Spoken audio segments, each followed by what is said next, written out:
मेरा नाम है मोहित और आपका स्वागत है हमारे यूट्यूब चैनल यूनिवर्सिटी चैंपियन में। तो जैसा कि आप जानते हो, आपका जो पेपर होने वाला है इतिहास का, उससे संबंधित जितने भी महत्वपूर्ण प्रश्न है सारे के सारे मैं आपको करवाने वाला हूँ।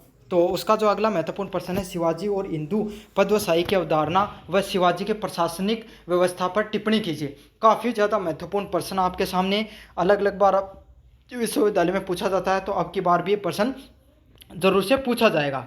तो चलो शुरू करते हैं अपन वीडियो को। शिवाजी के द्वारा 1630 से लेकर 1680 तक भारतीय इतिहास में आपको पता है सबसे महान योद्धाओं के रूप में उनको जाना जाता है। और उन आपको पता है मुगलों का जिस समय बहुत मुस्लिम आक्रांताओं का पूरे भारत पर क्या था, वो क्रूर थे, उन्होंने सब पे क्या कर रखा था, परेशान कर रखा था। उस समय छत्रपति शिवाजी निकल कर आते हैं और उनसे दो हाथ करते हैं, उनसे लड़ाई करते हैं, उनको दिखाते हैं पूरे भारतवर्ष के राजाओं को कि इन मुगलों से हम जीत सकते हैं और इन मुगलों को हम हरा सकते हैं। इनकी कूटनीति, इनकी प्रशासनिक दृष्टिकोण से इनका जो व्यवस्था थी वो इतनी मजबूत और सुदृढ़ थी कि इन्होंने मुगलों के साथ एक बहुत अच्छी इन्होंने टक्कर दी थी। तो इसी के वजह से इनको हिंदू पद्मशाही की अवधारणा दी जाती है, जो क्या दिखाती है, जो उनकी राजनीतिक स्वतंत्रता, सांस्कृतिक जागरण और धार्मिक सहिष्णुता का प्रतीक के रूप में। तो आपको पता है हिंदू धर्म की जो मुस्लिम आक्रांता क्या करते थे, हिंदुओं के मंदिरों को उखाड़ दिया करते थे, हिंदुओं की जो जबरन हिंदुओं को मुस्लिमों में परिवर्तित कर दिया करते थे। तो इस समय इन्होंने जो शिवाजी है, इन्होंने जो हिंदू धर्म है उसके लिए इन्होंने क्या किया, उनको एक सर्वोच्च स्तर तक लेकर गए। उनके लिए इन्होंने एक छत्रसाल के रूप में इन्होंने काम किया, इसलिए इनको छत्रपति के रूप में इनको जाना जाता है।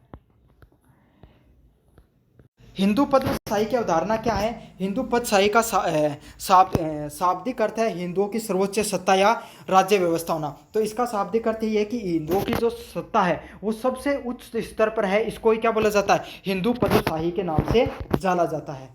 शिवाजी ने इस विचार को केवल धार्मिक स्तर पर ही नहीं बल्कि राष्ट्रीय और सामाजिक स्तर पर भी प्रस्तुत किया। मतलब जो हिंदू साम्राज्य है उसको एक सर्वोच्च स्तर तक पहुंचने को क्या कहा जाता है, हिंदू पद्मशाही के नाम से जाना जाता है। और वो पद्धति, वो राज्य ना सिर्फ राष्ट्रीय रूप से बल्कि सामाजिक आधार पर भी क्यों, इसको हिंदुओं की जहाँ पर बात हो।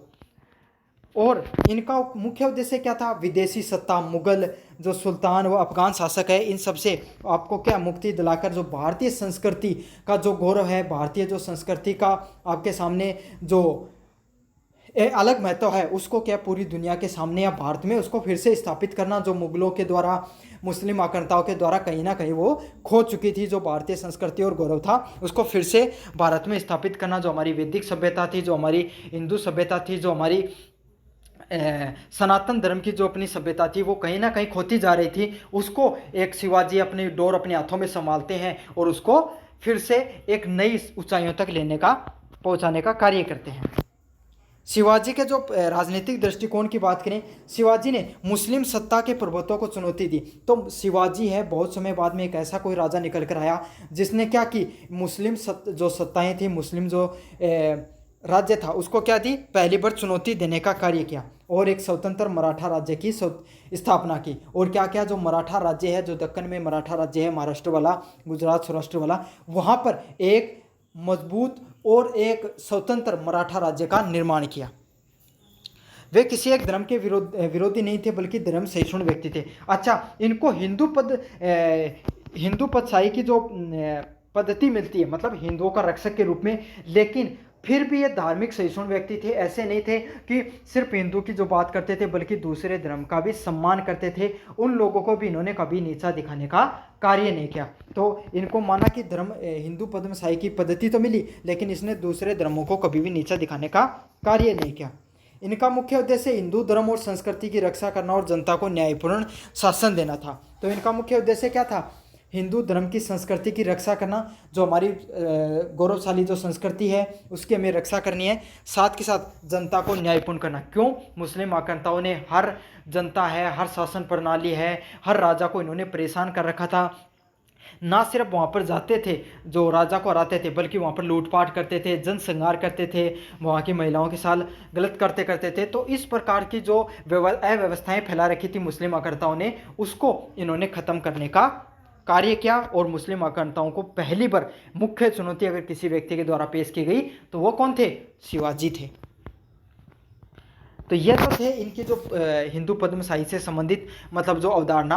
अब बात करेंगे इसी पॉइंट में आपको प्रशासनिक व्यवस्था भी जोड़नी होती है, वो बहुत ज़्यादा व्यवस्थित, क्योंकि कोई भी राजा सिर्फ अपनी एक अवधारणा के कारण, कोई एक विचारधारा के कारण पॉपुलर नहीं होता, उसमें प्रशासनिक तरीके से भी उसको अच्छा होना होता है। क्यों? जनता प्रशासनिक अगर कार्य अच्छा हो गए तो ये तो जनता बढ़िया काम करी। भाई कोई राज्य है जठे एकदम शांति है, प्रशासनिक तरीकों बढ़िया काम करे तो वही राज्य ज़्यादा खुशहाल रहो ना, प्रजा खुश तो राजा अपना आप ही खुश रहो, राज्य अपना आप ही बढ़िया चल रहो।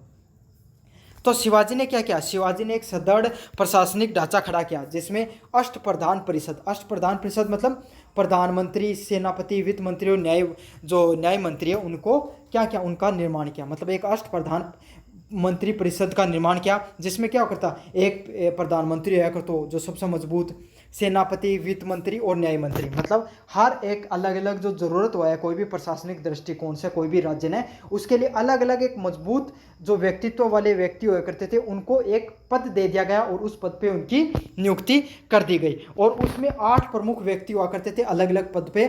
उन 8 व्यक्तियों को क्या कहा जाता था? अष्टप्रधान के नाम से जाना जाता था। किसानों पर कर भार कम रखा गया। जो किसान थे उन पर क्या, भाई कोई भी राज्य को चलाने के लिए कर तो जरूरी होता है, कर नहीं होगा, पैसा नहीं होगा तो राज्य कैसे चलेगा प्रशासनिक कार्य के लिए। लेकिन जो कर है उसको हम क्या कर सकते हैं? कम कर सकते हैं। तो शिवाजी ने क्या किया? कर को बहुत ही कम रखा, कम से कम रखा। और भूमि मापन पर आधारित न्यायपूर्ण प्रणाली के साथ क्या क्या, जो भूमि मापन है उसके लिए एक जो आधारित न्यायपूर्ण प्रणाली है उसकी शुरुआत की गई। सेना को नियमित वेतन और अनुशासन दिया गया। जो सेना थी उसको क्या किया गया? नियमित रूप से वेतन किया गया। क्यों?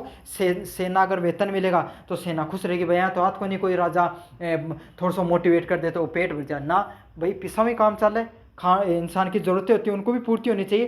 तो सैनिक होते थे, सेना होते थे, उनको क्या नियमित रूप से वेतन दिया जाता था। इससे क्या सेना मोटिवेट रहती थी और अनुशासित भी रहती थी। नौसेना का संगठन किया। अच्छा, पहले नौसेना का निर्माण करने वाले व्यक्तित्वों में से भी एक कौन थे? शिवाजी थे। तो इन्होंने क्या किया? नौसेना का भी निर्माण किया जिससे समुद्री तट है उसकी भी रक्षा होती है। तो महाराष्ट्र वाले तट था वहाँ पर इन्होंने रक्षा के लिए क्या की? नौसेना का भी निर्माण किया था। तो सोचो अब हमारे पूर्वजों ने किस समय पहले जो नौसेना उसका निर्माण कर लिया था। अगले वाला पॉइंट है सांस्कृतिक और धार्मिक दृष्टिकोण। तो शिवाजी ने मंदिरों की रक्षा की और हिंदू धर्म स्थलों को सम्मान दिया। तो शिवाजी ने क्या किया? जो हिंदुओं के जो मंदिर थे उनकी रक्षा की, क्योंकि अंग्रेजी जो ये अपने मुस्लिम आक्रांताओं का पहला काम यही हुआ करता था, हमारी सभ्यता को नष्ट करने के लिए इन्होंने क्या किया? हमारी शिक्षा प्रणाली को नष्ट किया और हमारी जो धार्मिक रूप से जो पहचान थी मंदिर वगैरह उनको भी नष्ट करने का कार्य किया। तो ये क्या किया? शिवाजी ने इनको संरक्षित करने का कार्य किया। इन्होंने संस्कृत और मराठी भाषा को प्रोत्साहन दिया और इन्होंने अपनी जो लोकल भाषा थी संस्कृत भाषा और मराठी भाषा को प्रोत्साहन देने का भी कार्य किया। परंतु इन्होंने इस्लाम और मुस्लिम लोगों के प्रति कोई भी कटुता नहीं दिखाई। कई मुस्लिम अधिकारी इनके सेना के प्रशासन में भी शामिल थे। तो इनकी खूबसूरती इनके धार्मिक सहिष्णुता में थी। इनके द्वारा क्या किया गया? इस्लाम को अपनाया तो गया, लेकिन इन्होंने मुस्लिम धर्म के प्रति कोई भी प्रकार की कटुता नहीं दिखाई गई। कई मुस्लिम अधिकारी इनके सेना और प्रशासन में भी थे। अगले वाले पॉइंट की बात करें, राष्ट्रीय जागरण की बात करें, तो शिवाजी की हिंदू पद्मशाही की जो अवधारणा ने भारतीय जनता में आत्मसम्मान और स्वतंत्रता की भावना जगाई। तो शिवाजी ने क्या किया? शिवाजी की जो हिंदू पद्मशाही की जो अवधारणा है, जो हिंदुओं के रक्षक के रूप में जाना जाता था, इसने क्या किया? जो भारतीय जनता जो उत्पीड़ित हो चुकी थी मुस्लिम आक्रांताओं के द्वारा, उनको इन्होंने संगठित करने का कार्य किया और उन लोगों को आत्मसम्मान और स्वतंत्रता दिलाने का इन्होंने कार्य किया।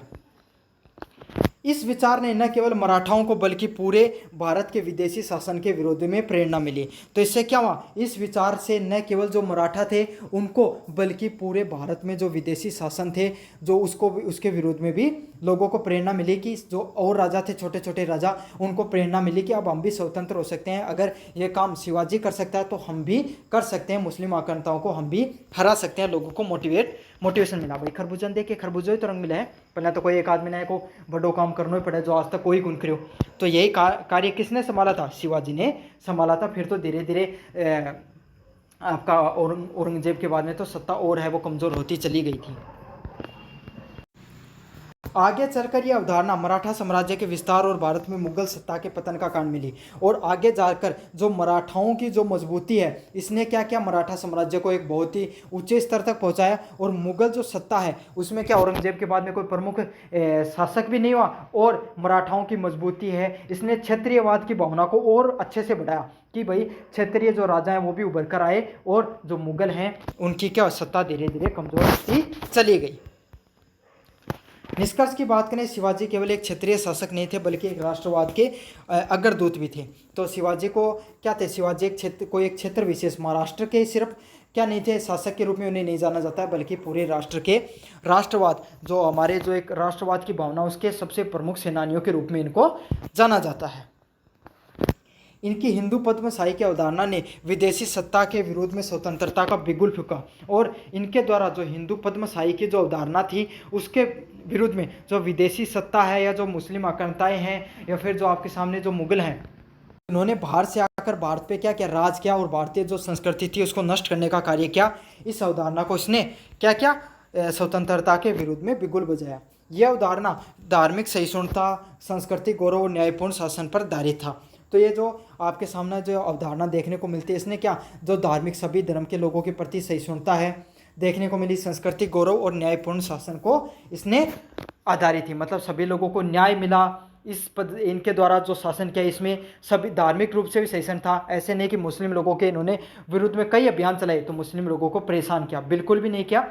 कई प्रशासनिक पदों पर इनके सामने मुस्लिम लोग भी थे। तो धार्मिक सहिष्णुता के रूप में भी शिवाजी को जाना जाता है। इसलिए इनको भारत के इतिहासकारों ने भारत का नेपोलियन, महाराष्ट्र स्वतंत्रता संग्राम के जनक और आधुनिक भारत के राष्ट्र निर्माता के प्रेरक के रूप में भी जाना जाता है। इसीलिए इन्हें क्या, भारत के नेपोलियन, मराठा स्वतंत्रता संग्राम के जनक और आधुनिक भारत के राष्ट्र निर्माण के प्रेरक के रूप में भी इनको जाना जाता है। तो ये थे आपके जो शिवाजी हैं, इनको हिंदू पद्मशाही और इनके जो प्रशासनिक दृष्टिकोण से किए गए सारे जो कार्य हैं उनको भी मैंने समझा दिया। काफ़ी ज़्यादा महत्वपूर्ण प्रश्न आपके सामने ज़रूर से देखने को मिलेगा।